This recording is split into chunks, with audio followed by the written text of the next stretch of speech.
Please welcome our panelists. Joi Ito, the director of the MIT Media Lab. Mark Royce, president of General Motors. The United Nations High-Level Commissioner for Health, Employment, and Economic Growth, Alaa Murabit. You and I got the close. And our moderator, Stephanie Mehta, the editor-in-chief of Fast Company. Hi, good afternoon, everybody.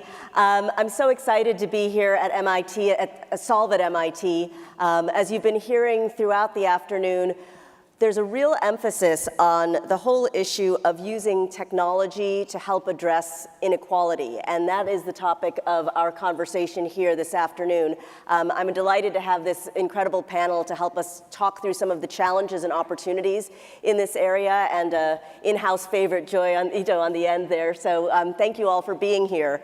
I'm actually going to start with Mark Royce.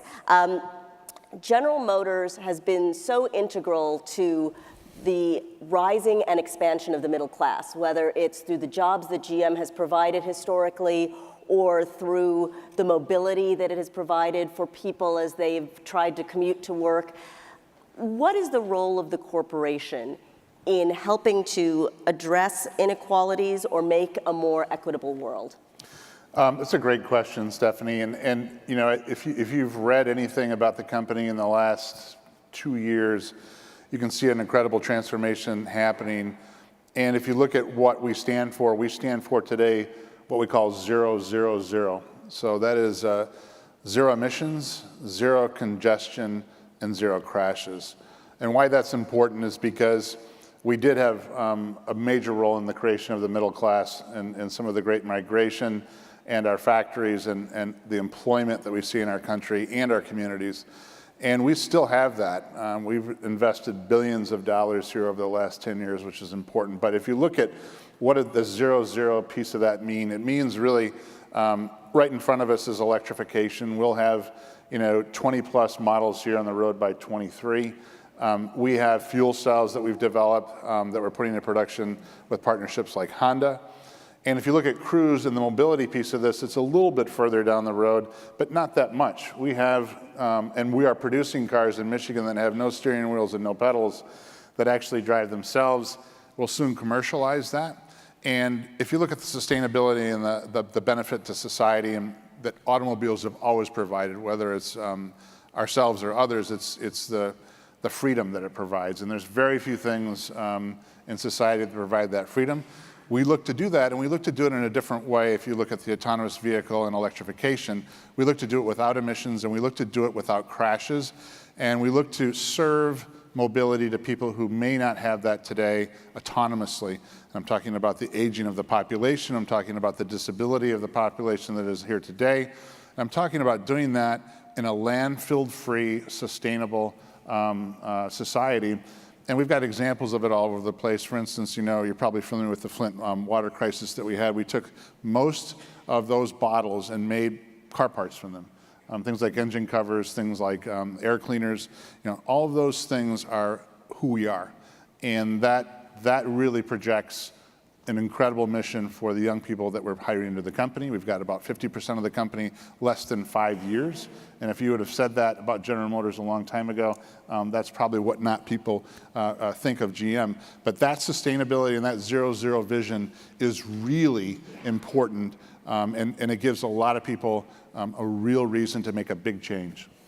I want to come back at some point to the whole issue of autonomous vehicles and automation in general and what that's going to do for the workforce that you've been so critical to helping elevate. But before we do that, I'd like to ask Alaa to talk a little bit about your work at the UN. You work as a high-level commissioner on health, employment, and economic growth. You work to stimulate health and social sector jobs. How does technology help in the health and social sector, which is sometimes seen as a very low-tech part of the economy?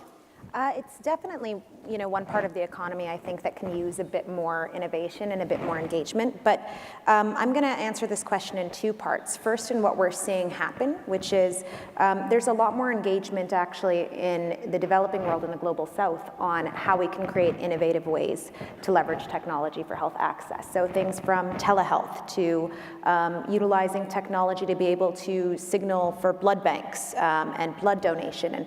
And even when we look at that in countries like Iceland and Canada, taking that to another level of actually reporting back to people. Your blood today was used to save X person, or your blood was used. So tech can actually be a huge motivator in terms of getting people engaged in health, which tends to be a kind of separate a space that most citizens don't necessarily engage in. And the second aspect of it is what we've seen with tech is it does actually make the pie bigger. There's a significant worry in most countries where if we are to leverage tech, we're actually losing jobs. And what we've seen specifically in the health industry is when we use tech, we're actually having a lot more of those menial jobs taken over by technology, and we're able to actually reach and resource more citizens. So we are able to have a wider reach, we're able to do it more cost effectively. And that being said, there are significant challenges. Technology, for the most part, if you look at the vast majority of the world, 75% of technology is in the hands of young men. So if you look at mobile phones in India, for example, even if there is significant penetration, that penetration does tend to be isolated to a specific group. This gets worse when you're looking at places like North Africa or the Middle East. And so taking that into consideration, it also does increase inequalities. We're looking at how health access isn't necessarily something we've been able to reach as much as we'd like. And we're also trying to delve into tech. There's incredible tech innovation on maternal mortality and on early childhood years, right? So when a woman has a baby, goes home, knows when to give them honey or when to give them cow milk, et cetera, yet the broken chain there isn't necessarily the technology, but it's the local access. And until we can really work on local accessibility and work on making sure that the access is there for everybody, it's well-resourced, it's well-supported, and it isn't seen as an external-only factor, then I don't necessarily see as much changing as quickly as we would like or need. Joi, I'd like to get your take on tech and inequality. You've often argued that much of the commercial technology that everybody in this room interfaces with is really about building technology to produce paying customers as opposed to social good. And that we're using machines to make predictions. We're using machines to gather data about, again, people as they go about their daily lives. How should we use machines to understand and help resolve inequality issues? Yeah. So first of all, I think, and Mark and I were actually talking a little bit about electric vehicles in the back, but we live in a capitalist system, right? And I think you have to be, that's why we have that old saying, follow the money. And when I was a kid, I was working on the first electric vehicle with GM called the EV1. And scientists all knew this was the right thing, but we couldn't sell it because people didn't want it. And now the stars are aligned, where people care about climate, where GM is figuring it out, and everybody, it all makes sense now. But it's really hard to push stuff just because it's right, as if the economy isn't ready for it, if there's no market, and the companies haven't figured it out. And I think the challenge that we have is machine learning and AI and tech in general is being built either by companies who are trying to serve customers with a product, or by government agencies that have the money to procure. And the market also, a lot of public company CEOs will say, and I'd be curious if Mark disagrees, that the markets have become exceedingly short-term and less supportive of long-term investment in, say, social infrastructure. So what happens then is that you look at, let's just take automated decision-making for social things like risk scores for risk assessments in criminal justice, for bail, sentencing, and parole. What you see is really kind of the agencies that have the money, like the police or the courts, will get these tools. And just if you think about prediction, it's very short-term. It's great when it's in an autonomous vehicle and it's trying to avoid an accident. But short-termism is really, okay, so in the criminal justice system, it's okay, let's find the criminals that we think are dangerous now and deploy the police now and incarcerate them now. And the left and the right have come together to fight mass incarceration because we see that's bad because it costs money and it's socially bad. But they really focus on the short-term prediction part. And also prediction in general, just as a broader thing, especially in social situations, is taking power from the predictee, usually poor people, and giving it to the predictor. And if they're doing their job, they're good people. But generally, it's moving agency, talking about inequality from the poor to those who have the tools. And when you look at, and there's a lot of theories around, say, criminal justice, but it's as much a fault of the support systems that we have for poor communities as it is the policing practice. And the fact that these prediction algorithms show that things like zip code has more to do with your innate criminality than, say, the police policies and other things. And so just, I'll shorten the thing. So a lot of the work that we're working on is looking long-term. Can we look at a whole system like a community and do a longitudinal study on what's causing crime? What are the effects of conditions of release? How do all these systems relate to each other? Because what we want to do, I think, is use machines to reflect on our policies, on our system, rather than just using it to predict. Because I think that's kind of it's a very cost-efficient secret weapon for machine learning, and everybody's focused on that, but that is a very limited thing, and I think the market is causing that to be the primary use for it. And so with the machine learning, you can often get accuracy, but machines aren't always fair. Can you talk a little bit about that dichotomy? Yeah, so this gets to a legal thing. So if you look at Title VII, which is our employment code, and it's based on the civil rights movement, there was this whole anti-discrimination piece. And it used to be two pieces, disparate impact and disparate treatment. But as we have fought with the left and the right against things like affirmative action, we basically eliminated our ability to put our thumb on the scale. So affirmative action's gone. But unfair treatment, which is the sort of process part, is illegal. So for instance, there was a recent case where Facebook, there was reported by, I think, Reuters, that said that the AI algorithm they created for HR predictions wanted to hire white men. Because historically at Amazon, the people, white men, did better in the company. Well, the engineers all say, well, let's just put the thumb on the scale and rank up the women and minorities. Well, it turns out the law has evolved to be illegal to do that because that's disparate treatment. And so we've got this really weird situation where the law has veered away from dealing with inequality. It's torts law. If you run over a poor person, a rich person, at the same time, you have to pay the rich family more because torts doesn't want to deal with inequality. Unemployment law doesn't deal with inequality. And the technology is looking at old data, so it also is just reinforcing old. So we used to have a way to be progressive in terms of dealing with things like inequality, but a lot of our tools, like the law and like technology, aren't very well equipped to do that. So I think it's a political challenge. Right. Mark, I want to come back to the issue that Joi raised about short-termism versus long-termism. And as a publicly traded company, General Motors needs to be mindful of quarterly earnings, even as you're investing for the future. You talk about the example with the water bottles in Flint. I mean, do shareholders reward you for that kind of thing? No. I'm not sure the shareholders reward us for lots of things these days, which is part of the industry problem, to be quite honest. But I'm okay with that, and I think our leadership team is too, because if you, I'll give you another example. The short-termism piece of this is we want to sell vehicles that are core products today, whatever those products are. But the real focus is on creating a better place in the future for everybody.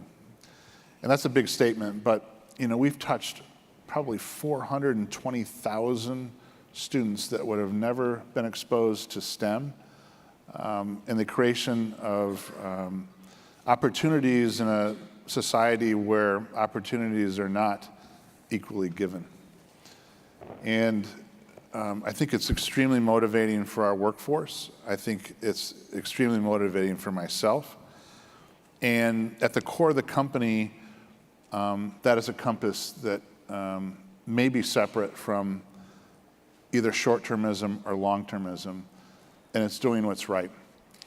And sometimes it's hard to do what is right, We all know that. But I think it's even more important today because we don't get rewarded for that.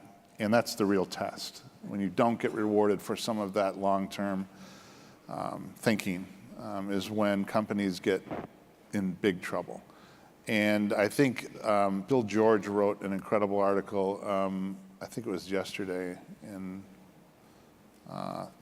something I read, that was around responsible capitalism. And responsible capitalism means that you do the things that you know are right for the long term, but also for the short term, that lead to good core success in what you're doing, but enables that core success to project growth for the company, growth for the employees, growth in wage, growth in opportunities. And so it is at the core of our company to provide those opportunities for people who may not have ever had those opportunities, whether it be students in Detroit. I spend a lot of time in our public school system in Detroit because you'll read that Detroit is in a great big rebirth. It is, but it isn't. And so we've got a lot of buildings sold, we've got great businesses coming into Detroit, but we do not have a Detroit public school system that makes that sustainable. And so that's a very much longer term growth piece of that, but we spend a lot of time and effort, both in employee resources, in money, and in changing the whole dialogue around what that means. And frankly, we owe that as a company to create that as part of our core values. And I think that's a big change from what this company was 20, 25 years ago. Not that everybody was bad in GM, but putting that in the center of the core and focusing on that is very important. Alaa, you have a lot of different roles in your portfolio. In addition to your advocacy work, you are an MIT Media Lab Director's Fellow. You sit on a lot of councils and interdisciplinary groups. When you think about creating technologies or implementing technologies that can help resolve inequalities, who are the stakeholders that should be at the table? Here we have corporations, we have academia. What's the ideal working group in your mind for trying to address some of these problems? That's the million-dollar question. I think we would be remiss to talk about tech and tech, when it comes to equality without talking about power. And I think one of the biggest challenges when it does come to tech and the deployment of tech innovation and ideas around the world is that oftentimes they are imported. They are things that have been thought up of in New York and Washington, Brussels, London, and then they're brought to cities to really be piloted out on communities that either don't know the tech, have never used it, have never had access to it, and often they do have a monetizable aspect where they're not necessarily in service of the local community. And so the ideal working group, and we emphasize this in everything, it's something that we do in all of our different councils, be it with corporations like GM and American Airlines or religious leaders around the world or academic institutions like MIT, is if the people who are most impacted by the solution are not the first people at the table, if they are not architecting the solution, then the solution is more or less irrelevant. It will not work.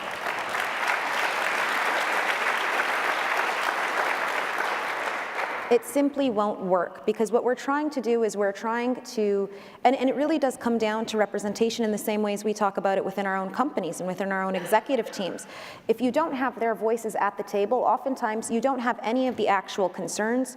You're not looking at the different dynamics. Tech is a wonderful medium to amplify effective solutions. It's a wonderful way to reach more people. But if you're not actually looking at the underlying cultural or social or economic or political nuances, tech cannot answer those for you. It can only have built into it what is known by the people around the table. And unfortunately, I think the primary reason why the vast majority of tech solutions are ineffective on the ground at large scale is because they are not actually architected for those communities. And until we can do that, where yes, we bring in corporations, but local corporations, and we bring in local social leaders, and we bring in women and kids and people who are going to use this technology every day and say, how can we make this most effective? How can we make it most responsive? How can we actually make it something that you can pay for or use? I think that's actually the biggest challenge, and we're not learning it quickly enough. The reality of technology, as Joi was saying, is it is monetizable. In order for you to actually do this research in the first place, somebody has to pay for it. In order for you to roll it out, somebody else has to pay for it. And in a large part of the conversation, that often is done as a means to an end, to gaining a new customer or gaining a new base. And the unfortunate reality is it means we're not addressing issues that are primary in those communities. We're definitely not tackling politically difficult issues in countries where we have unstable or autocratic regimes.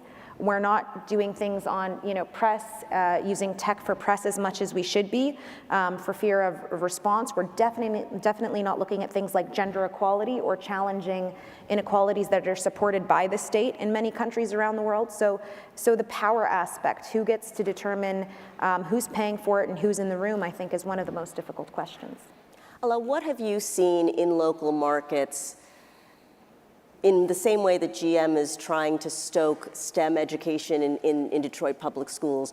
What are the most effective ways of unlocking innovation inside local markets and getting those local constituents not just to be pulled into the conversation, but to drive the conversation, to be the innovators, to be the technologists? I think we underestimate how much agency is there. I think we underestimate how powerful and innovative and resourceful local communities are. I mean, before anybody came to their community and said, we want to roll this out, they've been making buy for quite some time, and they've been very innovative at it. They've been making advancements without a lot of the economic capital and oftentimes without a lot of political support in the same way that, small businesses have been able to do so here. So I think part of it is fully recognizing the agency and recognizing the equality of that agency, saying you deserve to be at this table as much, if not more than we do, and we are here to be in service of what you think is best for your community. That, I think, is step number one. The second is go to local schools. Universities are an incredible place to learn about new ideas and different innovations. And it's not just universities, but the vast majority of teachers in the developing world are women. And when you look at countries where it's very difficult to access women in almost every other space, elementary schools are the best place. You can go, you can have conversations in a localized place, centralized place with women and ask them, what are some challenges? How can we work on them? And that, because it is a school, is seen as also a socially acceptable place for them to work and to collect. So I think it's incredibly important to recognize that we're not going to build an incubator and say, please come to us. That's not the most credible place. We need to start going into communities and say, where do people trust? Where are people convening? And how can we be part of that conversation credibly and with respect? So Joi, let's go back to the original question around what Alaa has brought up, which is that someone has to pay for this technology.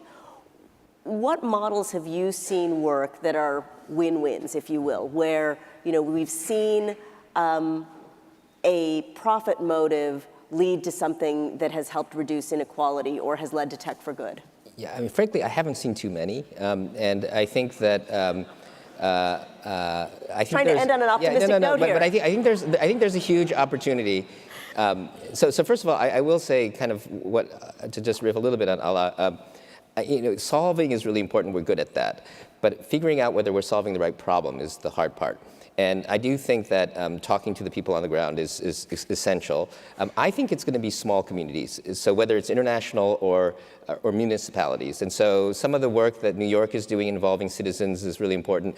But one example, so a bunch of MIT students won the award to redo the school start times and the bus routes. And this is always a really difficult problem because you have to calculate the cost. It's really complex. It's almost impossibly hard. And they were trying to fix it for equity and to get older kids to be able to stay up, wake up later, younger kids home earlier. So they're solving for a bunch of variables. And they came up with a solution, which was way better than we had. But then when they launched it, because of the equity thing, a number of wealthy families had worse routes. They walked to City Hall and they protested, as they should. And then City Hall caved, and the whole thing failed. And what's really interesting, and I even wrote an op-ed against the algorithm because I didn't know at the time, I just saw the protests. And so when you look at it, the newspapers, the City Hall, the engineers, even the mothers, all did the thing that they should do in a well-functioning democracy, which is say what they think and participate. And it failed because the community weren't involved in understanding what they were trying to do, the City Hall was trying to do. They didn't even understand it once it came out. And so one of the key things, I think, is that this technology is pretty hard to understand. And you don't want to just, even if you understand the problem, you can't just deploy it. You have to engage communities in both the design, deployment, and the maintenance of these things. And it's quite interdisciplinary. So I teach a class called Applied Ethics and Governance Challenges in AI, and it's Harvard Law School, Kennedy School, and MIT engineers. And as you get into the nitty-gritty, and this is this thing about the employment law I was telling you about, we didn't figure this out until we had the engineers and the lawyers in the room together trying to solve a problem, realizing neither side actually had the solution. That was actually a political problem. And so I think there's a couple pieces. I think we have to have much more interdisciplinary work, and we have to come up with a mechanism technically to connect the community in. So we talk about explainability in AI as an important thing. Well, you know what? They're usually talking about explainability to other engineers. What we need is explainability to communities, and we have to involve the communities in the actual design, and it requires education, but it also requires redesigning the technology so that it's understandable. And I think my view is that the municipalities, the local governments, and also large corporations that are more in touch with communities like employees in Detroit, they're the ones that have the incentives all lined up where you don't really have anyone adversarial in the Boston schools or in GM headquarters that cares about Detroit. So I think that's where we're going to see the big wins first, and then that should give us confidence to deploy these technologies more globally. But I think it's also important to recognize that it's not just about us deploying technologies. I mean, in most of the world, the technologies they need are not actually things as nuanced as school bus routes, et cetera, nor do they have as well-developed a democracy where that response would be there, right? A lot of those technologies are technologies that we're probably not thinking about anymore, like how to, and we should be in some cities like Flint, but how to purify our water locally without having a large plant, right? So technologies that are very specific to those local communities where the only way we're actually going to be looking at them is if the local community says this is a priority for us. Before you talk to us about, building a local plant to work, we first need to make sure our kids can drink water. And so I think it's important to recognize that without their input first and foremost, and education is one of the core reasons from the tech community and the academic community, we hear like pushback in terms of getting local communities involved. It'll just take longer. We have to explain things to them. We have to teach them. The reality is we're going to have to teach. We're going to not teach. I think they know a lot more than we give them credit for. We're going to have to explain and learn to speak the same language either before or after. And after usually means we've spent a lot more money and the projects fail. It's been such an interesting conversation because although we came out on stage to talk about technology, it really ended up being a conversation about community and humanity. I hope you will all join me in thanking Joi Ito, Mark Royce, and Alaa Murabit. Thank you.